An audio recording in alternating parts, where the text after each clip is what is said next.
Hello. In the last class, we discussed and learned about Dhrupad as an art form and also learned about Dhamar briefly. We heard Dhrupad. In this class, we'll learn about Dhamar more and also listen to rendition of Dhamar.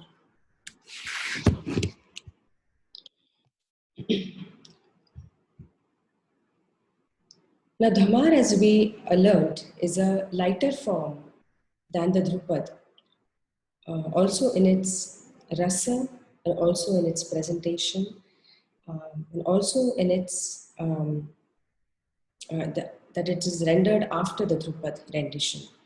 Dhrupad is more serious, as we saw the last time, and while Dhamar is a little playful, has Shringara ras, a little bit subtle Shringara ras that is used in the Dhamar renditions.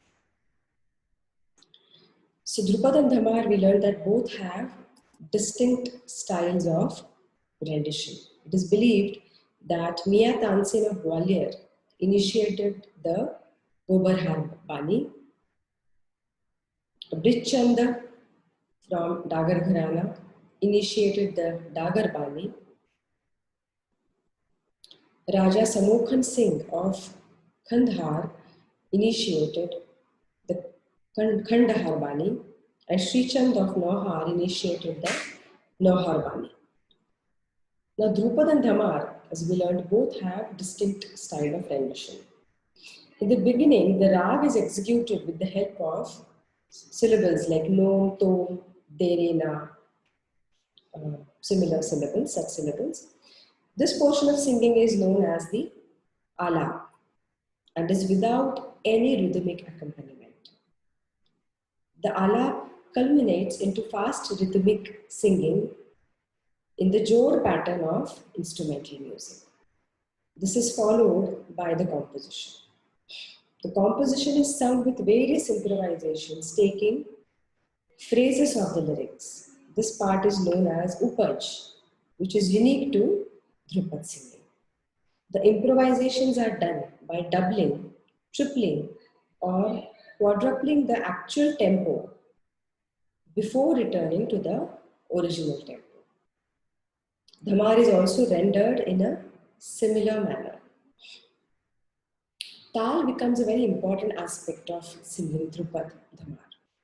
The rhythmic accompaniment is provided by the pakhavaj, and we saw it the last time also. Tals, which are mostly used in Dhrupad singing, are Chautal, Matta, Brahmatal, Tevra, Lakshmi Tal, Sultal are few of the tals that are used for Dhrupad. Dhamar is invariably set to Dhamar Tal of 14 beats. Now, there have been some of the great Dhrupad singers in our country, like singers which were there in the past. Few of them are Bhairam Khan, Nasiruddin Khan, then there has been Gopeshwar Banerjee, Jodu Bhatt, Rahimuddin Khan Dagar, and there is Nasir Moinuddin Khan Dagar, Aminuddin Khan Dagar, Zahiruddin Khan Dagar, Fayyazuddin Khan Dagar, and there has been Ram Chatur Malik, Siaram Tiwari, Chandan Chaube, and many others. Now, in the singers of the modern times, in the last few decades, have been Rahim Fahimuddin Dagar, who passed away a few years back. Then Ustad Wasifuddin Dagar. Then there has been Ramakant and Umakant Gundecha. Then there is Uday Bhavalkar. There is Vidur Malik, Prem Kumar Malik, Abhay Narayan Malik, Falguni Mitra, Ritvik Sanya. Then there is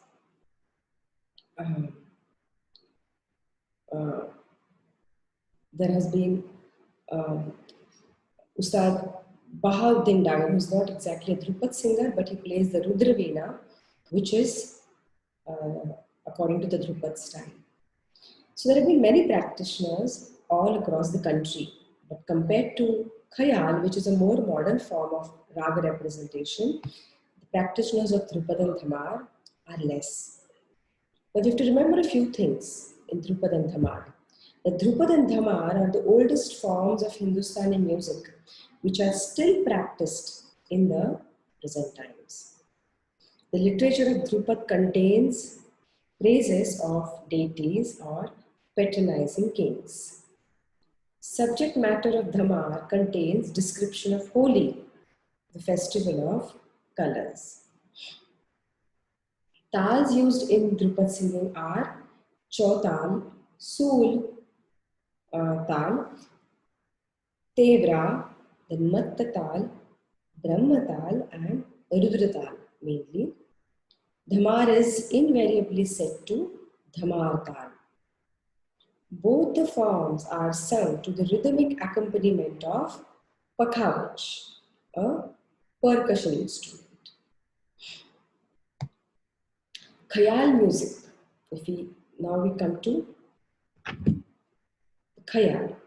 Before that, we'll listen to a Dhamar rendition which is sung by Pandit Uday Bhavalkar. Dhamar राग जौनपुरी। एरी ए में कैसे भर न जाऊं पनिया, मग रोकत होरी के खिलैया। करत रार नित रोकत, गैल ऐसो चंचल छैल कन्हैया।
के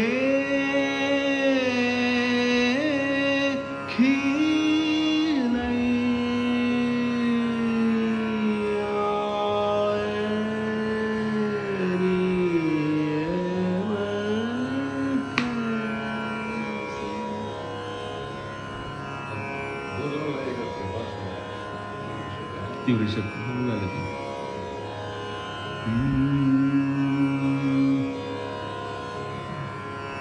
स्थाई है केवल विभास तीव्र ऋषभ का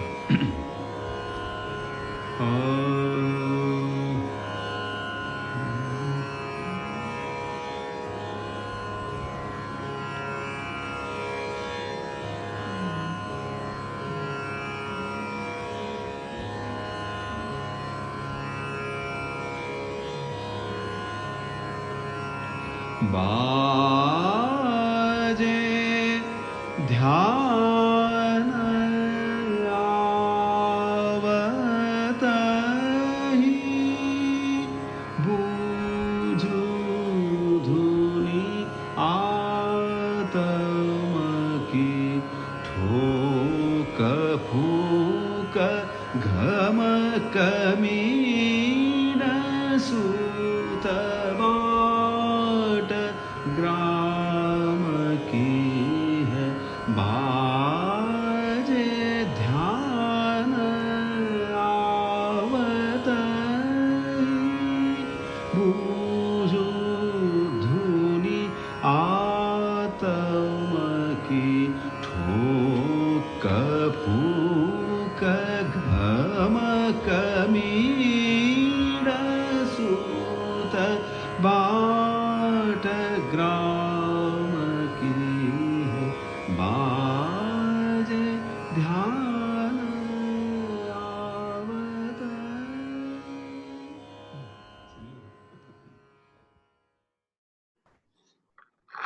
Okay, so this was a Dhamar rendition which we just heard by Pandit Uday Bhavalkar. So we learnt about Dhrupad and Dhamar are the main two forms of ancient music which existed before Khayal came into existence in Indian classical music.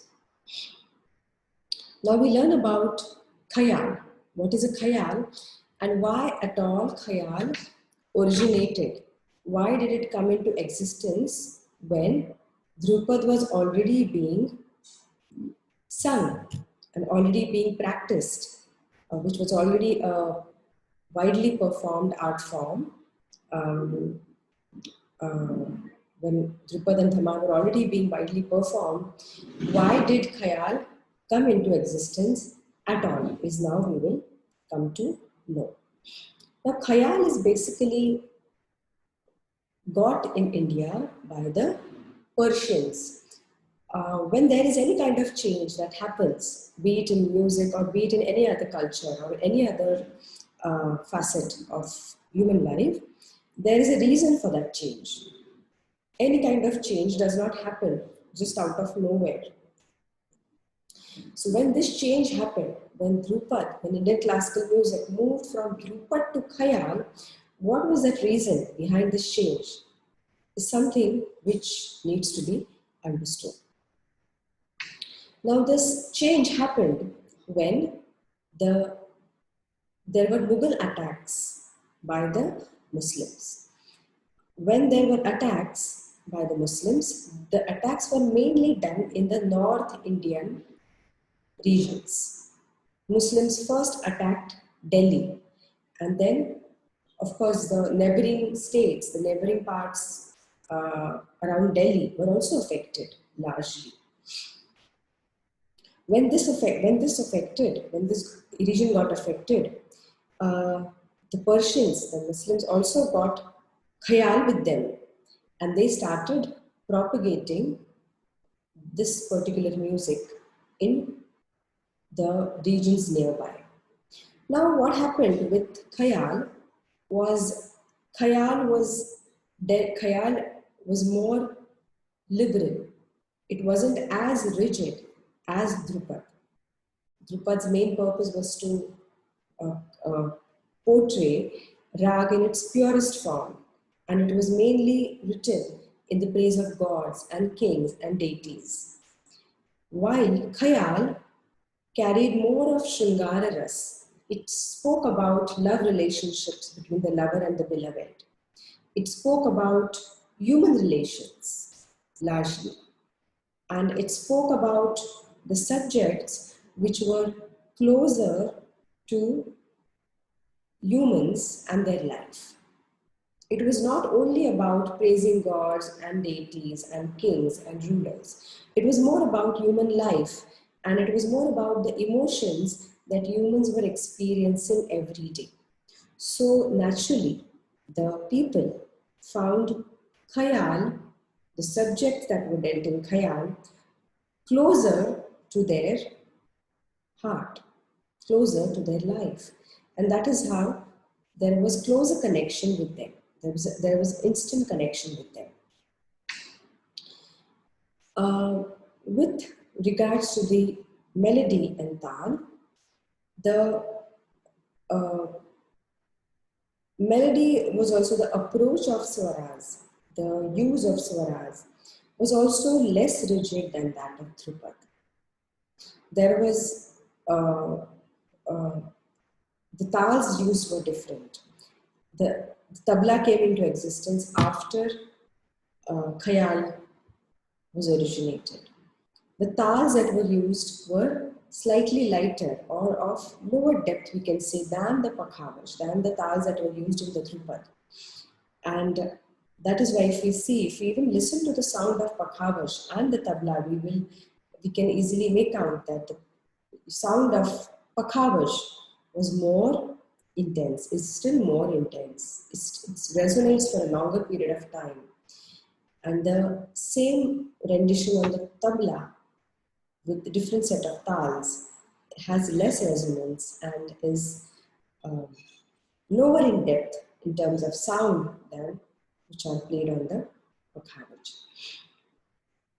So the khayals, which were sung in different rags and tals, were more liberal, were less rigid, and even the Anibadha part, the beginning part of the alap that was sung before the bandish was sung, was for a shorter duration than the Anibadha Gayan, Anibadha alap that was done in Dhrupad before the actual bandish started. So people found it, the audience found it more found more connection with Khayal because Dhrupad was practiced for a long period of time before Khayal came in. And people experienced change, people experienced something, there was a value of novelty, there was a value of something new and something not just spiritual, but there was a little element of even entertainment. There was a closeness associated more with Khayal of the audience, and that's how Khayal started simmering in the lives of people, and people started enjoying Khayal. Now, how do we define Khayal? Khayal is basically, if you just think about the word Khayal, it is not an Indian word. It is a Persian word. Khayal comes from Persia, comes from Urdu. So what do we mean by Khayal, just as a word? It means imagination. So anything that can be imagined in a set of rules of rag can be clubbed under Khayal, is what the straightforward and a simple definition of Khayal would mean. The Khayal is the modern genre of classical singing in North India.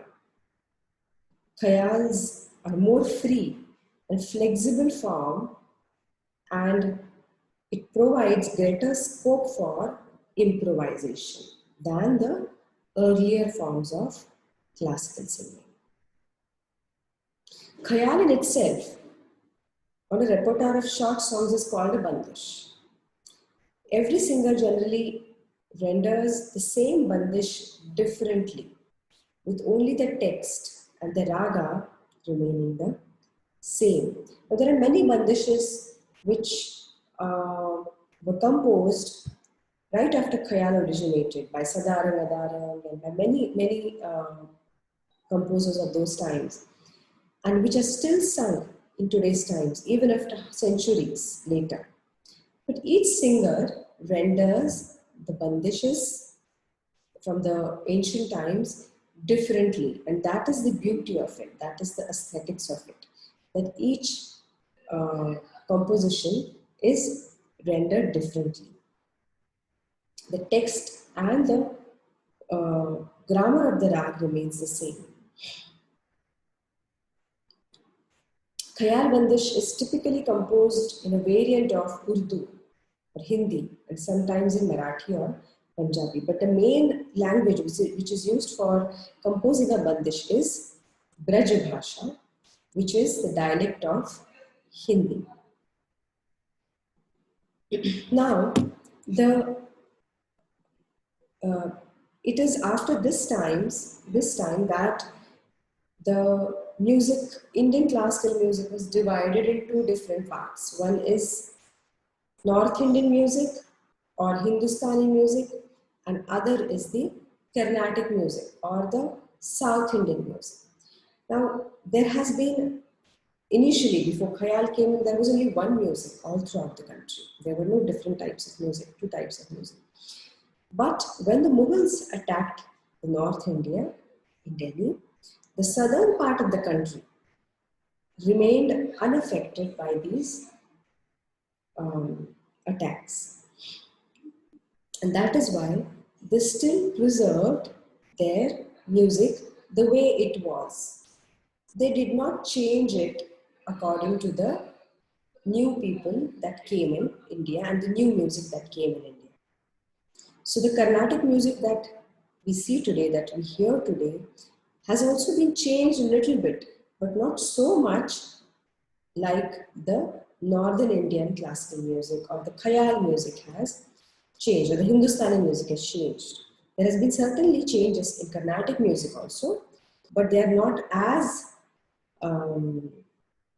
clear cut or as on a much larger scale than the Hindustani music has changed. So the Carnatic music exists only in the four states mainly: the Karnataka, the Andhra Pradesh, Tamil Nadu, and Kerala. Mainly in these four states, Carnatic music is uh, it exists, and there are practitioners of this rigid and purist classical Carnatic classical music, Carnatic music. While rest of all the states in India practice largely Hindustani music. There are few practitioners, again, of Hindustani classical in few of these four states of Carnatic music also. There are few practitioners of Carnatic music in the northern states also. But these four states in the Carnatic music, in the southern India, we can say, are mainly fundamentally responsible, and they have taken great efforts to preserve Carnatic music the way it is supposed to be sung and played. And the northern states have taken a lot of initiative and propagated Khayal music after it came into existence. So this is how Khayal originated. It was because of the attacks of Mughals, because Mughals invaded the northern parts of the country. Now we will listen to a Khayal performance.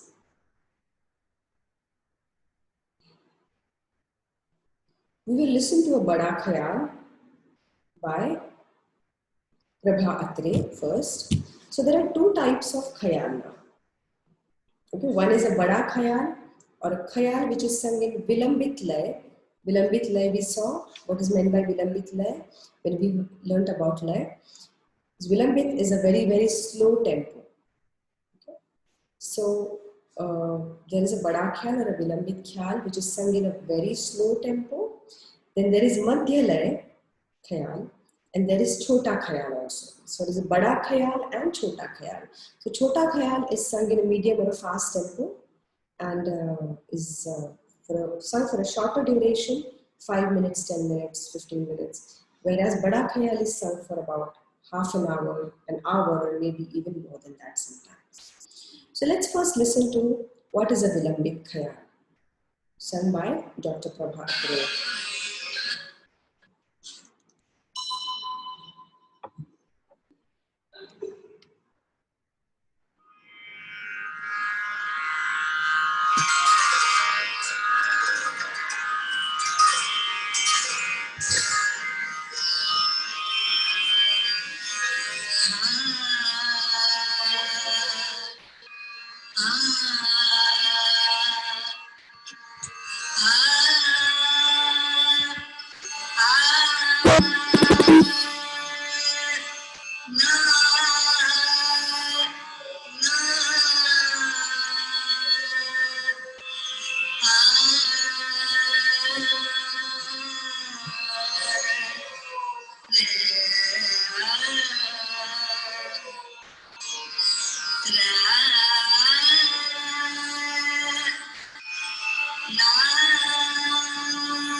Okay, so this was Vilambit Khayal, which we just heard by Dr. Prabhati.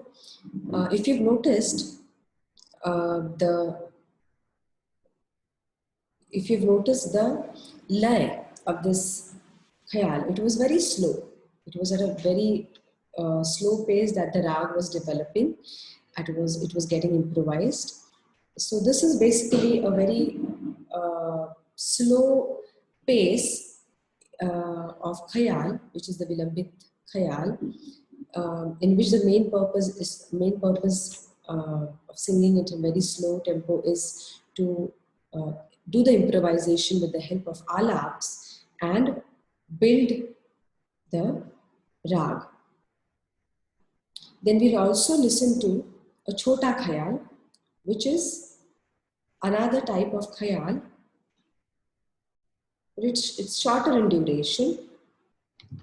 We'll listen to this rendition of Rag Chayanat by Omkar Dadarkar.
Yes.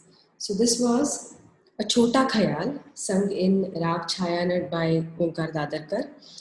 So in this you would have realized that the Khayal that we heard before, which was a Vilambit Khayal, was so much slower in pace, which was so much, the progression was from one note to the other in a very, very slow tempo. And it was also for a longer duration, from the distance and the journey of one note from the other. Whereas in the Chota Khayal, it is in a much faster tempo, in a faster lay, and it is for a shorter duration. Of course, the composition is for a shorter duration, and it is mainly ornamented by tans, which are very fast moving swaras in a particular rag. So we learned about a typical khayal performance uses two types of khayal, which is a bada khayal or a vilambit khayal and a chota khayal or a drut khayal. So bada khayal is usually sung in slow tempo and chota khayal in the fast tempo. Now the khayal has two parts. Any khayal, a chota khayal or a vilambit khayal. Sthai and the antara.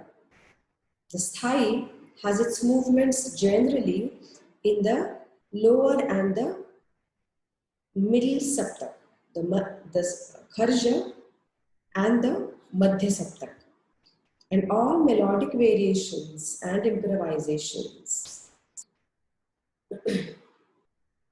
And the last few phrases of this section. It is this reason that this initial part is called the sthai. So in sthai you will find that the melodic improvisations are done mainly in the kharja saptak, in the kharaj and the madhya saptak. Whereas in the second part, in the antara, the progressions are made mainly in the madhya saptak and the tara saptak. The antara is sung after the sthai, and the progression is from Madhya and the Tarasata. Bada Khyals are mainly the sthai and the antara. In some gharanas, in some families of the music, sthai and antara are sung together, and then the entire progression of alaps starts. Whereas in few gharanas, in few families of music, first the sthai is sung, and then the progression or the improvisation of sthai is done in the kharaj and the madhya sapta. And after the sthai is fully improvised according to the artist, then the antara is sung, and then the improvisation of antara is done only after sthai is sung. It depends on the different gharanas and the styles. The Bada Khyals, in the Bada Khyals, in the slow and medium pace, slow and medium tempo is used. First, it starts with the slow pace, the very, very vilambit lay. Then it progresses into a madhya lay. Then the lay is increased, and then it goes slightly towards madhya lay or the faster vilambit, we can say.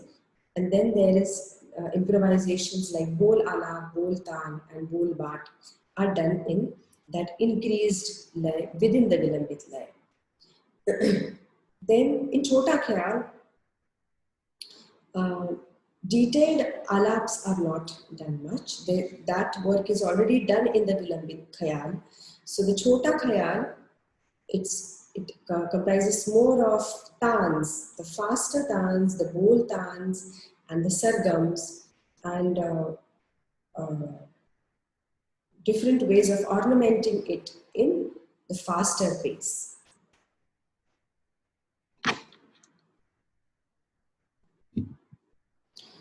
The manner in which Khayal is composed determines the style of improvisation, and a good musician will always bear in mind the melodic and rhythmic design of the song and evolve the music to suit that mood. A good musician will always stick to the rag by giving importance to its Vadi and Samvadi swara, the Nyasa swara, and the patterns of swaras. Accordingly, the patterns of swaras are used.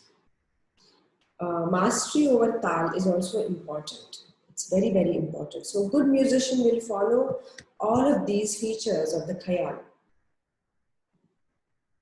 So, while khayal is a modern form of rag presentation, it still is important. It is still important to stick to a rag in this form. It gives importance to Vadi and Samvadi. It is more free, the khayal is more free and flexible form of presenting rag, and it provides greater scope for improvisation.